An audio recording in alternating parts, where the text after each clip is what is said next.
Hello दोस्तों, जैसे कि ना जय श्री श्याम। कैसे हैं आप लोग दोस्तों? आज की वीडियो में आपको बताने वाले हैं कि भगवान परशुराम ने अपनी माँ का सर धड़ से अलग कर दिया। तो आइए देखते हैं फुल वीडियो। भगवान परशुराम और उनकी माता का सिर, रहस्यपूर्ण कथा। दोस्तों, आज मैं आपको ले चलने वाला हूँ उस समय में जब धरती पर भगवान विष्णु के छठे अवतार परशुराम का जन्म हुआ था। यह कथा सिर्फ एक कहानी नहीं है, बल्कि इसमें छिपा है वह गूढ़ रहस्य जो यह बताता है कि क्यों भगवान परशुराम ने अपनी ही माँ का सिर धड़ से अलग कर दिया था। यह प्रसंग जितना हृदय विदारक है, उतना ही रोमांचक और अलौकिक सत्य से भरा हुआ है। बहुत समय पहले, सत्ययुग और त्रेतायुग की संधि पर महर्षि जमदग्नि अपने आश्रम में कठोर तपस्या करते थे। उनकी पत्नी थी माता रेणुका, जो अपनी पतिव्रता, सादगी और सेवाभाव के लिए पूरी दुनिया में प्रसिद्ध थीं। रेणुका प्रतिदिन सुबह नदी से जल लाकर मिट्टी से बनी हुई कच्ची घड़े में पानी भरतीं और आश्रम के सारे काम करतीं। उनका तप और पतिव्रता इतनी महान थी कि घड़ा बिना पका हुआ होते हुए भी कभी टूटा नहीं। यह उनकी पवित्रता की शक्ति थी। कहते हैं, एक दिन जब माता रेणुका नदी पर जल लेने गईं, तभी उन्होंने नदी के किनारे एक राजा और उसकी रानियों को क्रीड़ा करते देखा। राजा अपनी पत्नियों के साथ आनंदमग्न था। क्षण भर के लिए माता रेणुका का मन विचलित हो गया। सिर्फ एक क्षण का मानसिक विचलन, लेकिन उस क्षण ने उनके जीवन की दिशा बदल दी। क्योंकि तपस्वियों और ऋषियों के परिवार में मन का जरा सा भी डगमगाना बड़े पाप के समान माना जाता था। माता रेणुका जब लौटकर आश्रम आईं, तो उनका तप भंग हो चुका था। घड़ा भी हाथ से गिर गया और पानी बह गया। ऋषि जमदग्नि ने योग बल से सब देख लिया। वे क्रोध से जल उठे।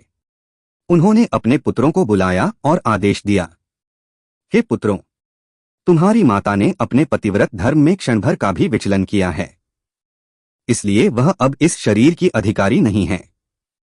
तुम में से कोई जाकर अपनी माँ का सिर धड़ से अलग करो। जमदग्नि के 4 बड़े पुत्र थे। पिता का आदेश सुनकर वे स्तब्ध रह गए। कौन अपनी माँ को मार सकता है? उन्होंने झुककर कहा, पिताश्री, यह कैसे संभव है? हम अपनी माता का वध नहीं कर सकते। उनकी अवज्ञा से महर्षि जमदग्नि का क्रोध और बढ़ गया। उन्होंने उन्हें शाप दे डाला कि तुम सब निर्बुद्धि हो जाओगे। और देखते ही देखते उनके 4 पुत्र मूर्ख और निस्तेज हो गए। अब बारी आई सबसे छोटे पुत्र राम की, जिन्हें संसार परशुराम के नाम से जानता है। पिता ने आदेश दिया, राम, जा और अपनी माँ का सिर काट डालो। परशुराम ने पिता की ओर देखा। उनके हृदय में तूफान मच गया था। एक ओर थीं उनकी माता, जिनकी गोद में खेलकर वे बड़े हुए, जिनका स्नेह और दुलार उनके जीवन का आधार था। दूसरी ओर थे उनके पिता, जिनकी आज्ञा वे टाल नहीं सकते थे। कुछ क्षण के लिए वातावरण मौन हो गया। नदी का पानी भी जैसे ठहर गया हो, हवाएं रुक गई हों। सबको प्रतीक्षा थी, परशुराम क्या करेंगे? धर्म संकट का निर्णय। परशुराम जानते थे कि पिता की आज्ञा ही उनका धर्म है। उन्होंने अपने आप को कठोर बनाया। उन्होंने माँ की आंखों में देखा। माता की आंखों में आंसू थे, लेकिन एक गहरी मुस्कान भी थी, मानो वे कह रही हों, पुत्र, संकोच मत करो। पिता की आज्ञा का पालन ही सबसे बड़ा धर्म है। परशुराम ने क्षण भर में निर्णय लिया। उन्होंने अपने धनुष से निकाला हुआ तीर माताजी की गर्दन पर चलाया, और देखते ही देखते माता का सिर धड़ से अलग हो गया। पूरा आश्रम कांप उठा। धरती से मानो कराह निकल गई। लेकिन कहानी यहीं खत्म नहीं होती। सिर कटने के बाद भी माता रेणुका के चेहरे पर एक अद्भुत शांति और दिव्य आभा थी, मानो वे स्वयं इस बलिदान के लिए तैयार थीं। ऋषि जमदग्नि प्रसन्न हुए। उन्होंने परशुराम को आशीर्वाद दिया और कहा, राम, तुमने आज मेरी आज्ञा का पालन करके मुझे प्रसन्न किया है। मांगो जो चाहो, वरदान मांगो। परशुराम की बुद्धिमानी। परशुराम ने हाथ जोड़कर कहा, पिताश्री, यदि आप मुझसे प्रसन्न हैं, तो कृपा करके मेरी माँ को पुनर्जीवित कर दीजिए। साथ ही मेरे भाइयों को भी बुद्धि प्रदान कीजिए। ऋषि जमदग्नि ने तपबल से ऐसा ही किया। माता रेणुका पुनः जीवित हो उठीं। भाइयों को भी बुद्धि मिल गई। कथा का गूढ़ रहस्य, माता के पुनर्जीवित होने के बाद। मित्रों, आपने पहले भाग में सुना कि कैसे भगवान परशुराम ने अपने पिता की आज्ञा का पालन करते हुए अपनी ही माँ का सिर काट दिया और फिर वरदान स्वरूप माँ को पुनर्जीवित करवा लिया। यह प्रसंग तो केवल शुरुआत थी। असल कहानी की आग तो अब जलनी बाकी थी। जमदग्नि का तप और राक्षसों का आतंक। ऋषि जमदग्नि और माता रेणुका का आश्रम तपस्या, योग और धर्म का केंद्र था। लेकिन उसी समय पृथ्वी पर क्षत्रियों का अत्याचार बढ़ रहा था। कई राजा अपने बल और शौर्य का उपयोग जनता की रक्षा में नहीं, बल्कि अहंकार और विलासिता में कर रहे थे। दूसरों की भूमि हड़पना, ऋषियों की तपस्या भंग करना और प्रजा को सताना, यह सब आम हो गया था। जमदग्नि ऋषि तपस्या में मग्न थे, परंतु अत्याचारों से दुखी भी थे। उन्होंने अपने पुत्र परशुराम से कहा, पुत्र, क्षत्रिय धर्म भ्रष्ट हो चुका है। इनके अहंकार को तोड़ना ही अब तुम्हारा धर्म है। कामधेनु गाय और कार्तवीर्य अर्जुन। एक दिन हुआ ऐसा कि एक महान लेकिन घमंडी राजा कार्तवीर्य अर्जुन सहस्त्रबाहु अपने सहस्त्रबाहु बल के साथ जमदग्नि ऋषि के आश्रम पहुंचा। आश्रम में ऋषि के पास थी कामधेनु गाय, एक ऐसी अद्भुत गाय जो अनंत भोजन और सामग्री उत्पन्न कर सकती थी। राजा ने देखा कि इस गाय से तो पूरी सेना का भोजन हो सकता है। उसका लोभ बढ़ गया। उसने ऋषि से कहा, मुनिवर, यह गाय मुझे दे दो, मैं इसे अपने राज्य के कल्याण में लगाऊंगा। ऋषि ने शांत स्वर में कहा, राजन, यह गाय मेरे यज्ञ और तप का आधार है। इसे देना मेरे लिए संभव नहीं है।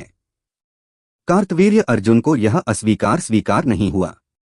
उसने बलपूर्वक कामधेनु को छीन लिया और सेना सहित अपने नगर की ओर लौट गया। परशुराम का क्रोध ज्वालामुखी बन गया। जब परशुराम आश्रम लौटे और माता रेणुका ने उन्हें यह समाचार दिया, तो उनका क्रोध ज्वालामुखी बनकर फूट पड़ा। उन्होंने कहा, पिताश्री के आश्रम का अपमान, धर्म की रक्षा करने वाली कामधेनु का हरण, यह अन्याय अब सहन नहीं होगा। परशुराम ने अपने परशु फरसा को उठाया और अकेले ही राजा कार्तवीर्य अर्जुन की राजधानी की ओर निकल पड़े। भयानक युद्ध।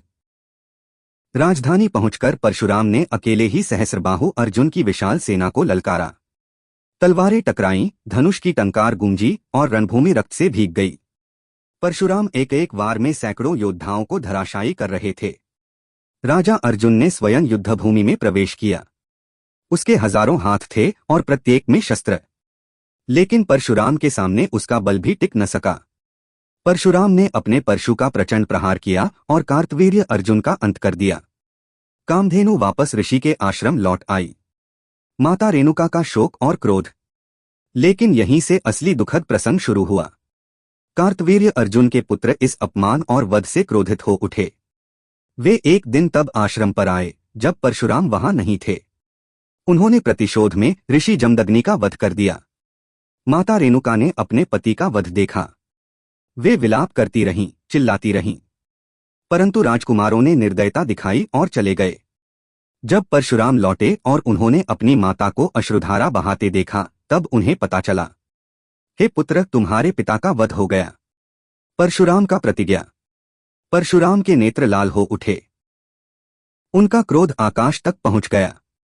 उन्होंने पृथ्वी को प्रणाम किया और घोषणा की, मैं क्षत्रियों के अहंकार का अंत कर दूंगा। 21 बार पृथ्वी को क्षत्रियों से मुक्त किया। उनके इस संहार से समस्त लोग भयभीत हो उठे। देवताओं की चिंता। देवताओं ने देखा कि परशुराम का क्रोध रुकने का नाम नहीं ले रहा। उन्होंने आकर उनसे कहा, हे परशुराम, आपका धर्म पालन महान है, परंतु अब संतुलन आवश्यक है। क्षत्रिय वंश का पूर्ण अंत होने से व्यवस्था बिगड़ जाएगी। तब परशुराम का क्रोध शांत हुआ। उन्होंने शस्त्र त्याग दिए और निश्चय किया कि अब वे अपना जीवन तपस्या और गुरुकुल की सेवा में लगाएंगे। अमरत्व का वरदान। भगवान विष्णु का यह अवतार इतना अद्भुत था कि परशुराम को चिरंजीवी बना दिया गया। आज भी कहा जाता है कि वे जीवित हैं और आने वाले समय में भगवान कल्कि को शस्त्र विद्या प्रदान करेंगे। दोस्तों, भगवान परशुराम की यह कथा हमें यह सिखाती है कि धर्म की रक्षा के लिए कभी कभी सबसे बड़ा त्याग करना पड़ता है। क्रोध यदि धर्म के लिए हो तो वह भी पुण्य बन जाता है, और अहंकार चाहे कितना भी बड़ा क्यों न हो, अंततः सत्य और धर्म की शक्ति से पराजित होता है। समापन संदेश। यह थी भगवान परशुराम और उनकी माता रेणुका से जुड़ी पूरी रहस्यमयी गाथा। एक ओर पुत्र का मां का सिर काटना, दूसरी ओर क्षत्रियों का विनाश, यह सब हमें याद दिलाता है कि धर्म और न्याय के लिए भगवान विष्णु ने परशुराम रूप में जन्म लिया था। अगली बार जब आप भगवान परशुराम का नाम लें तो याद रखिए, वे केवल योद्धा ही नहीं बल्कि धर्म और सत्य की रक्षा के लिए खड़े होने वाले अमर पुरुष हैं। तो दोस्तों कैसी लगी आपको हमारी वीडियो? अगर हमारी वीडियो अच्छी लगी चैनल को सब्सक्राइब कीजिएगा, बेल आइकन बटन दबाना ना भूले। तो मिलते हैं नेक्स्ट वीडियो में। धन्यवाद।